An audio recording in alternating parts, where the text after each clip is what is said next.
आज का dictation start होगा 5 सेकंड बाद। स्टार्ट। कुछ समय पहले इलाहाबाद में हुई घटना है। मेरे पड़ोस की एक महिला की मौत गर्भावस्था के दौरान पैदा हुई दिक्कतों के कारण हो गई। महिला के माता पिता और 2 बेटियां बहुत दुखी थीं, मगर सभी के लिए यह महज गर्भावस्था के दौरान हुआ हादसा था। उनका ऐसा मानना इसलिए था कि हमारे देश में स्त्रियों के साथ ऐसा अक्सर होता है, मगर मेरी नज़र में यह महज हादसा नहीं था। यह स्त्री की देह पर उसका अपना अधिकार न होने का दुखद पक्ष भी था। वह एक पढ़ी लिखी लड़की थी, सरकारी नौकरी कर रही थी, 2 बेटियों की माँ थी, मगर पति और ससुराल वालों की ओर से बेटे के लिए लगातार दबाव बनाया जा रहा था। बेटे की चाह में उस महिला ने 7 बार गर्भधारण किया, मगर हर बार कुछ हफ्तों या महीनों में उसके गर्भ में कुछ कमी आ जाती। इस बार भी यही हुआ था, मगर 8वें महीने में महिला के शरीर में खून की पहले ही कमी थी। इससे पहले कि ऑपरेशन कर बच्चे को बाहर निकाला जाता, महिला की सांसें थम चुकी थीं। यह सिर्फ किसी एक महिला की त्रासद मगर सच्ची कहानी नहीं है। हमारे देश में हर तीसरी औरत इस त्रासदी का शिकार है। औरतों को अपनी मर्जी से गर्भधारण करने, उसे हटाने या फिर संबंध बनाने की स्वतंत्रता नहीं है। यहाँ तक कि नसबंदी, खतना और कौमार्य परीक्षण जैसे मसलों पर भी उनकी इच्छा पूछनी जरूरी नहीं समझा जाता।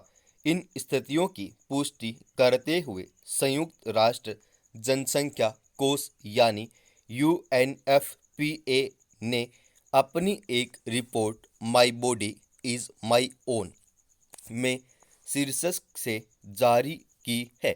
इस रिपोर्ट में 57 देशों की महिलाओं पर होने वाले यौन हमलों का जिक्र किया गया है। इन देशों की आधा से ज़्यादा महिलाओं को अपने शरीर से जुड़े मामलों में फैसले लेने का अधिकार नहीं है। मेरे पड़ोस की वह महिला ऐसे ही अधिकारों से वंचित महिला का उदाहरण है।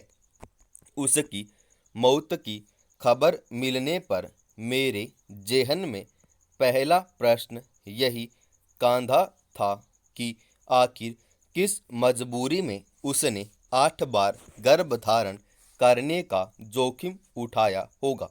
क्या हर गिरते गर्भ ने उसे अपने शरीर को लेकर अपना फैसला खुद करने के लिए चेतावनी नहीं दी होगी, मगर अफसोस कि उस महिला को अपने शरीर को लेकर किए जाने वाले फैसले लेने का भी अधिकार नहीं था।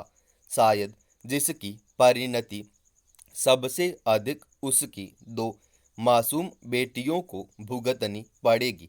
दरअसल हमारे पितृसत्तात्मक समाज का ढांचा ही ऐसा बुना हुआ है कि स्त्री को अधिकतर मामलों में फैसले लेने का हक नहीं है, फिर चाहे वह देह से जुड़ा हो या जायदाद से।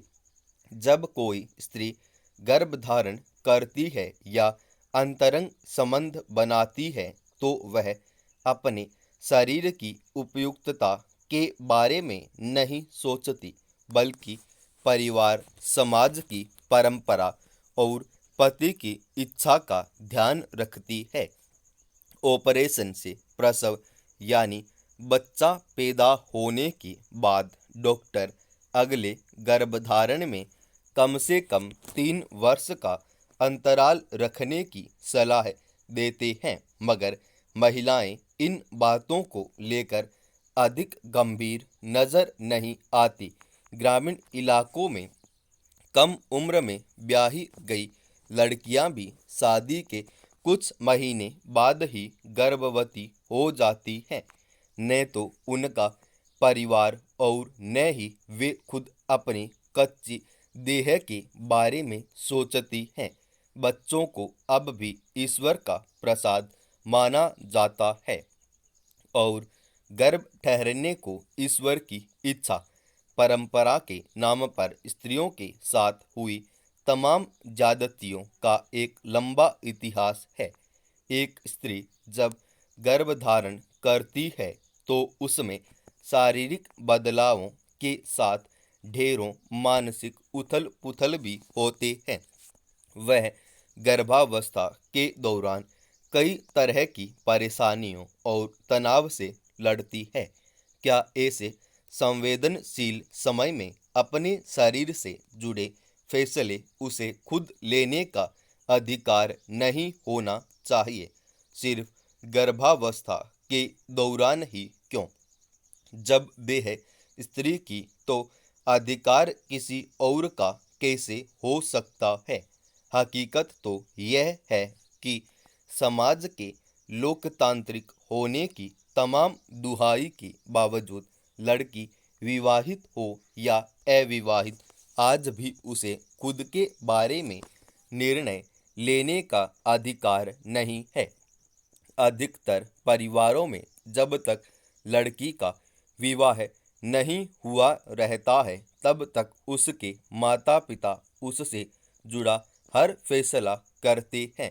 फिर शादी के बाद उसके पति या ससुराल वाले। सच यह है कि एक विवाहित स्त्री को तो अपनी सुविधा के अनुसार कपड़े पहनने का भी अधिकार अब तक नहीं मिल पाया है।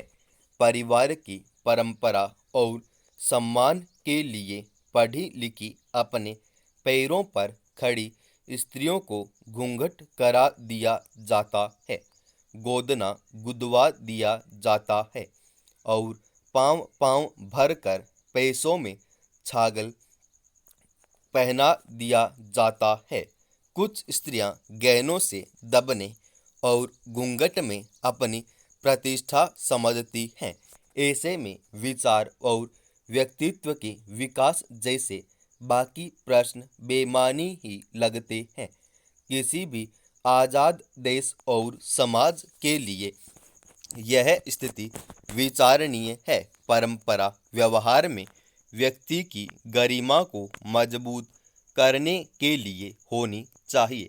इंसानी समाज हर अगले दौर में ज़्यादा सभ्य होने का दावा करता रहा है और इसी के मुताबिक समाज के सबसे अहम हिस्से के तौर पर स्त्रियों के अधिकार भी सुनिश्चित किए जाने चाहिए।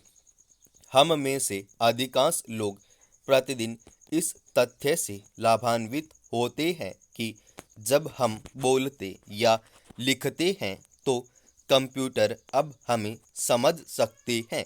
हालांकि हम में से कुछ लोगों ने हमारी संस्कृति पर इसके संभावित हानिकारक प्रभावों के बारे में सोचने के लिए इसके इस्तेमाल को विराम दिया है। मानव भाषा अस्पष्टता और दोहरे अर्थों से भरी है। उदाहरण के लिए इस वाक्यांश के संभावित अर्थ पर विचार करें। मैं प्रोजेक्ट क्लास में गया था। संदर्भ के बिना यह एक अस्पष्ट बात है। कंप्यूटर वैज्ञानिकों और भाषाविदों ने मानव भाषा की बारीकियों को समझने के लिए कंप्यूटर को प्रोग्राम करने की कोशिश में दशकों का समय बिताया है और कुछ मायने में कंप्यूटर पाठ को समझने और उत्पन्न करने की मनुष्यों की क्षमता के निकट आ रहे हैं। हमारे उपकरणों में मौजूद प्रणालियां केवल कुछ शब्दों का सुझाव देती हैं, दूसरों का नहीं। इसके अलावा हमारी बात को पूरा कर देने वाली और पाठ के संभावित शब्द बता देने वाली प्रणालियाँ हमारे सोचने के तरीके को बदल देती है। समाप्त।